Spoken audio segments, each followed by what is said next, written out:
Morning to all of you. स्वागत है the golden bird वाटी इंडिया पे। देखते हैं कि आज का करंट अफेयर क्या है।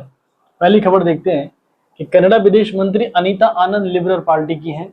ये भारत आई हुई हैं। ये चर्चा में क्यों है? क्योंकि हमारे देश के और कनाडा से बीच में संबंध जब ट्रूडो थे तो बहुत गड़बड़ हो गए थे। उस संबंध को सही करने के लिए, अच्छा करने के लिए ये विदेश मंत्री अनीता आनंद जी आई भारत में, लिबरल पार्टी की हैं। देखते हैं कि अगली खबर क्या है। तो सुप्रीम कोर्ट के दिशा निर्देश, किस चीज के बारे में दिशा निर्देश है? मुल्ला पेरियार बांध है। कहाँ पे है? केरल तमिलनाडु दोनों के बीच में है। ये फिलहाल ये केरल में है, इडुक्की जिले में है। पेरियार बांध पेरियार नदी पर है। तो इस पे क्या है कि संचालित कौन करता है? संचालित करता है तमिलनाडु। सुप्रीम कोर्ट ने कहा है कि इस बात को मजबूत किया जाए।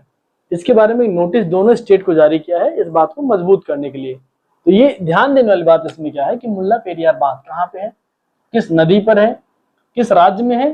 केरल में के इडुक्की जिले में है। लेकिन संचालित कौन करता है? तमिलनाडु करता है। ये ध्यान देने वाली बात है। एक शोध आया है कि लंदन स्कूल ऑफ हाइजीन करके है और कुछ और संस्थाओं ने मिलकर के एक शोध किया है, चिकनगुनिया पे किया है। क्या पाया है कि ये भी एक वायरल बीमारी है। चिकनगुनिया वायरस से होता है। ठीक है, वायरस का क्या नाम है? Chikungunya virus. ठीक है।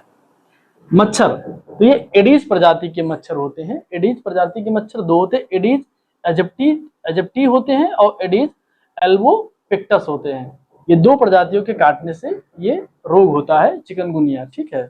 इसके लक्षण क्या है? अचानक तेज बुखार हो जाना, असहनीय दर्द होना, सिर भारी होना, और सबसे बड़ा इसका लक्षण है ये होता है त्वचा पर लाल चकत्ते जमना। ऐसे देखते हैं कि चौथी खबर क्या है।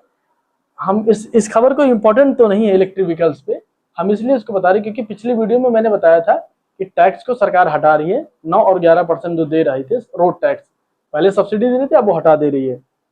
आज के समाचार में आया कि सरकार इस पर विचार करी कि 2027 तक पंजीकरण और रोड टैक्स को आगे बढ़ा दिया जाएगा, कि पंजीकरण और टैक्स अब नहीं लगेगा।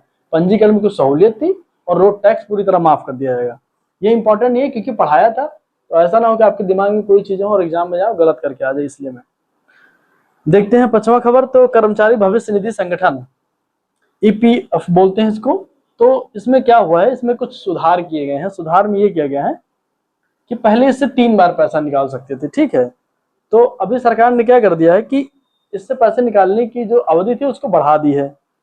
और क्या कर दिया इसमें कि अगर न्यूनतम जो है राशि इसमें 25% को छोड़कर, जितनी कुल राशि है 25% को छोड़कर, वो आंशिक निकासी के तहत, आंशिक निकासी इन्होंने आंशिक निकासी को 3 भागों में बांटा है।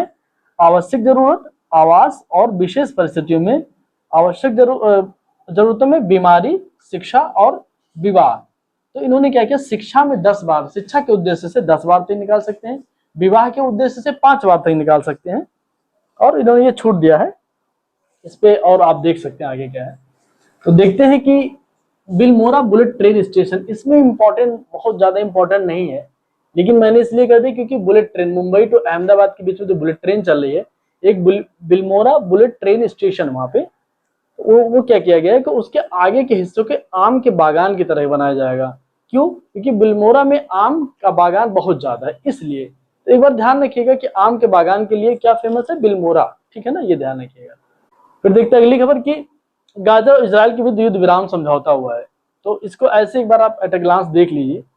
इसमें कुछ इतना है नहीं कि मतलब एग्जाम के पॉइंट ऑफ व्यू मैंने दे दिया क्योंकि सारे न्यूज़पेपर वाले कवर कर रहे हैं।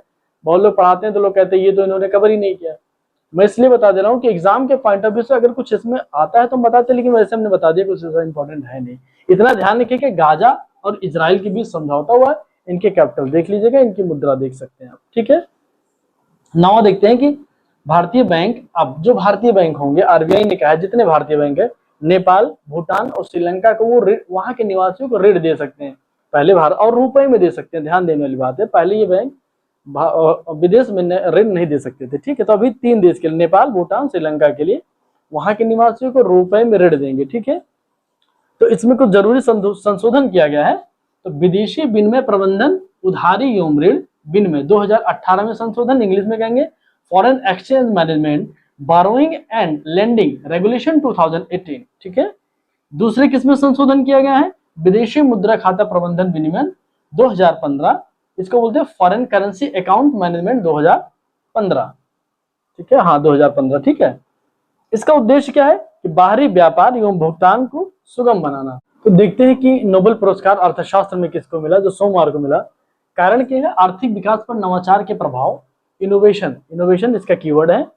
किसको मिला, जोएल मोकिर को मिला, फिलिप एगियन को मिला और पीटर हाविट को मिला। ठीक है, भारत में किसको मिला, इससे पहले अमृत सेन सर को मिला और इससे पहले 2019 में अभिजीत बैनर्जी सर को मिला था। तो ये रहे आज की खबर। हमारे चैनल को लाइक करिए, सब्सक्राइब करिए, शेयर करिए, कमेंट करिए। बहुत बहुत धन्यवाद।